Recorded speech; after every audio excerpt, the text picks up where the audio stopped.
La esquizofrenia es uno de los trastornos más conocidos y, probablemente, uno de los más estigmatizados y tergiversados de todos.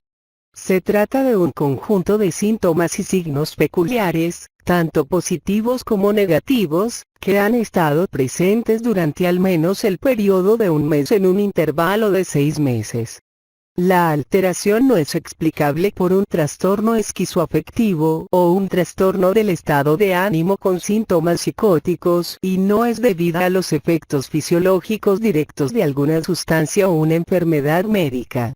Los síntomas implican un abanico de disfunciones cognitivas y emocionales que abarcan la percepción, el pensamiento inferencial, deductivo, el lenguaje y la comunicación, la organización comportamental, la afectividad, la fluidez y productividad del pensamiento y del habla, la capacidad hedónica, la voluntad, la motivación y la atención. Los primeros síntomas suelen presentarse en la adolescencia o juventud temprana y existe una mayor precocidad en hombres que 10 fiches esquizofrenia. En mujeres, teniendo para ellos un componente más deteriorante. Podemos decir que, la esquizofrenia es un trastorno que puede llegar a afectar a todas o casi todas las funciones de las que dependemos a diario y que se relacionan con actividades de la vida cotidiana. Los síntomas positivos parecen demostrar un exceso o distorsión de las funciones normales, mientras que los negativos reflejan una disminución o pérdida de las funciones normales. Son muy conocidos los delirios y alucinaciones de esta enfermedad, pero sin embargo la mayoría de gente no conoce todos los síntomas. Resumidamente los clasificamos en síntomas positivos. Son los mencionados anteriormente, los delirios y las alucinaciones. Síntomas negativos: apatía, falta de emoción, motivación o entusiasmo, abulia, falta de voluntad, iniciativa o energía, alogía, pobreza en el habla y en el discurso, anedonia, incapacidad para experimentar placer, deficiencia de movimientos espontáneos y afectividad plana. Síntomas desorganizados. Habla, afecto y conducta son los ámbitos más caóticos en la vida de un paciente esquizofrénico. Fue Kraepelin, un psiquiatra alemán, el primero que profundizó en la definición de esquizofrenia como una demencia precoz. Sin embargo, y a pesar de los síntomas mencionados anteriormente, el núcleo central de la esquizofrenia y lo más destacable son los déficits cognitivos, que son estables en el tiempo, precipitan algunos síntomas y persisten a la remisión de dichos síntomas. Existen varias causas o precursores para que se produzca esta enfermedad. Desde influencias genéticas, influencias neurobiológicas, neurotransmisores, neuroanatomía, infecciones virales y alteraciones inflamatorias, hasta influencias psicológicas y sociales. Los déficits cognitivos más importantes en esquizofrenia podemos dividirlos en 4 dominios: atención y procesamiento de la información. Las áreas afectadas son la atención sostenida, la atención dividida, el procesamiento temprano de la información y de manera más aguda la atención selectiva. Los movimientos oculares también están alterados. En la atención selectiva, algunos autores defienden la teoría del filtro defectuoso. Existe una dificultad para seleccionar y distinguir la información relevante de la irrelevante. Se cree que la gran importancia que le otorgan estos pacientes a los estímulos irrelevantes en el entorno puede llevarles a los delirios en un intento por darle sentido a esas experiencias subjetivas.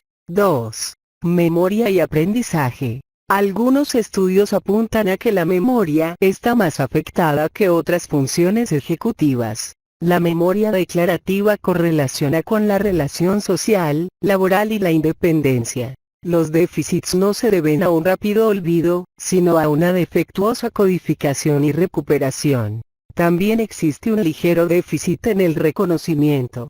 Cuando se instruye a pacientes esquizofrénicos con estrategias para usarlas en el recuerdo, no suelen ser capaces de beneficiarse de ellas. Existe un déficit en la memoria a corto plazo, tanto visual como verbal, un déficit en la memoria a largo plazo, en la memoria episódica, y las más conservadas son la memoria implícita, procedimental, y semántica artistic view of how the world feels like with schizophrenia. Journal Med 002-01-46 G001. Este déficit en la memoria pone de manifiesto en el desorden de pensamiento, descarrilamiento.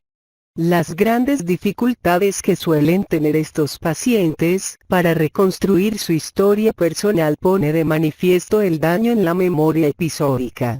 Debido a que la memoria procedimental está poco afectada, se está usando recientemente los nuevos tratamientos. 3. Memoria de trabajo. La memoria de trabajo es un sistema de componentes interactivos que mantiene información adquirida recientemente de manera que esté disponible en tareas como razonamiento, aprendizaje y comprensión.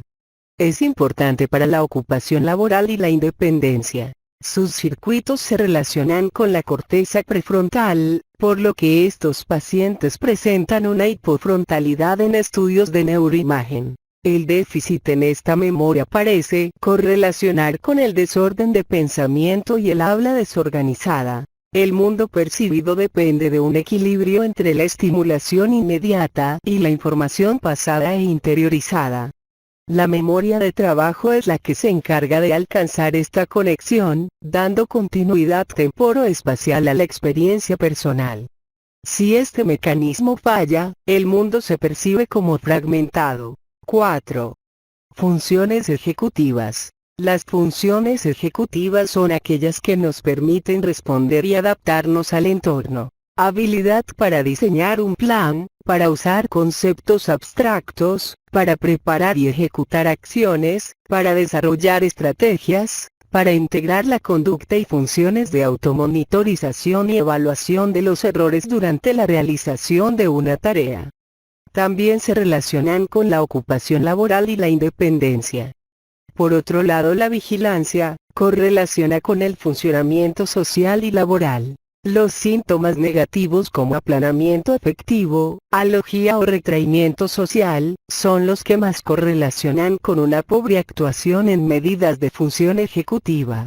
La falta de conciencia de la propia enfermedad también correlaciona con las funciones ejecutivas. En contraste con los síntomas psicóticos que suelen variar, los deterioros cognitivos y las funciones perjudicadas suelen mantenerse de forma constante. La adaptación a la sociedad de dichos pacientes suele ser más bien baja. Muy pocos llegan a tener hijos, mantener un trabajo o vivir solos.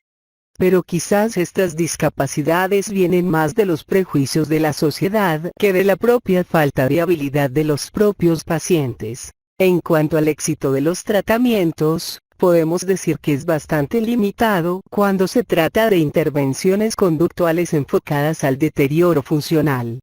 Esto se puede deber principalmente a que las dificultades para mantener la atención y aprender les impide aprovechar satisfactoriamente los programas basados en aprendizaje. También llama la atención que los pacientes que son remitidos a rehabilitación suelen ser aquellos con un nivel más crónico de enfermedad, por lo que sus déficits cognitivos son más agudos. Por tanto, sería mucho más práctico remitirles en el primer episodio cuando dicho deterioro cognitivo no es muy grave y aún pueden disfrutar de las ventajas de los programas rehabilitantes.